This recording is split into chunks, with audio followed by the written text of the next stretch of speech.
10% are doctors and lawyers. 10%, another 10% are senior executives. I don't know if you're adding along. Hear this one. 74% of self-made millionaires are self-employed. Did it say something to you? 74% of self-made millionaires are self-employed. So I salute you for being self-employed. You're on your way to wealth. All you have to do is do what you do well. If you build a better mousetrap, the world will be the path to your door. There's nothing that you're doing that you can't do better than everybody in the world. You follow what I'm saying? And with this confidence, you can be successful. You can be successful. We expect it of you. We're counting on you to do it. And you know what that means? When you're successful, you begin to employ our people. You begin to create taxpayers. I love that term. Creating taxpayers.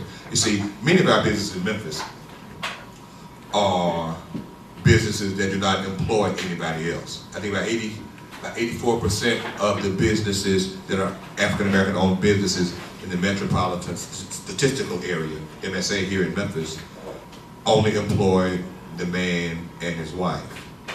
And there are businesses where a man and his wife, and I've seen this, where a man and his wife do real well, send their children off to great schools, and their children come back and don't want to do the business. They want to get a job somewhere.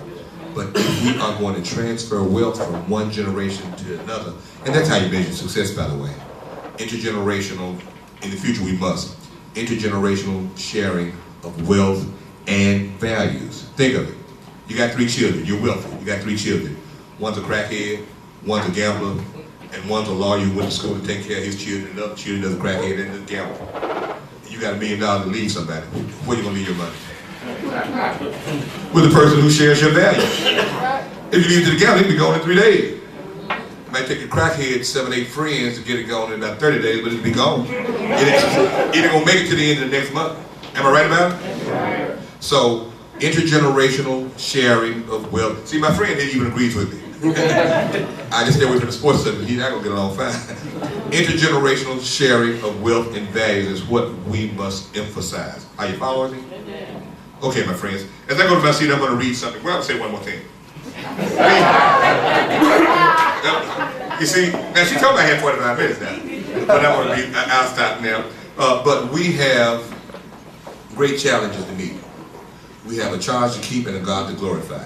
As I go to my seat, I want to read something for you. This is something that was written by a fellow, I can pick that stuff up later, a gentleman, and this is called The Paradox of Our Time. I don't know if you've heard this before. It was written by George Carlin, the comedian, and it's good work compared to what he does on TV. And it reads like this.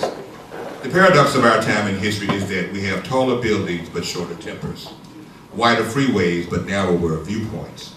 We spend more but have less, we buy more but enjoy less. We have bigger houses but smaller families, more conveniences but less time. We have more degrees but less sense, more knowledge but less judgment, more experts, yet more problems, more medicine, but less wellness. We drink too much, smoke too much, spend too recklessly, laugh too little, drive too fast, get too angry, stay up too late, get up too tired, read too little, watch too much TV, and pray too seldom.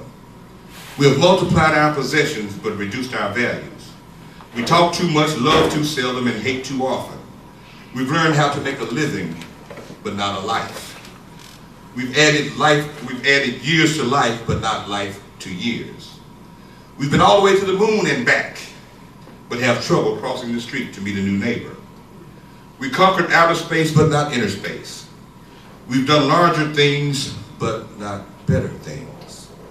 We've cleaned up the air but polluted the soul. We've conquered the atom but not our prejudice. We write more but learn less. We plan more but accomplish less. We've learned to rush but not to wait. We build more computers to hold more information, to produce more copies than ever, but we communicate less and less.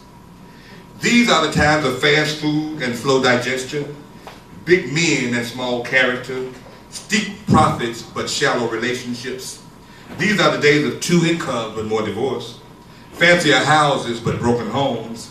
These are the days of quick trips, disposable diapers, throwaway morality, one-night stands, overweight bodies, and pills that do everything from cheer to quiet to kill.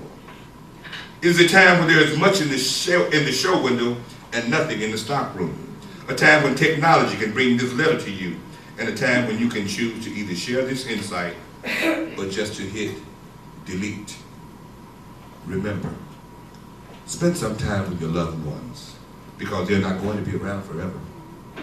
Remember, say a kind word to someone who looks up to you in awe because that little person will soon grow up and leave your side.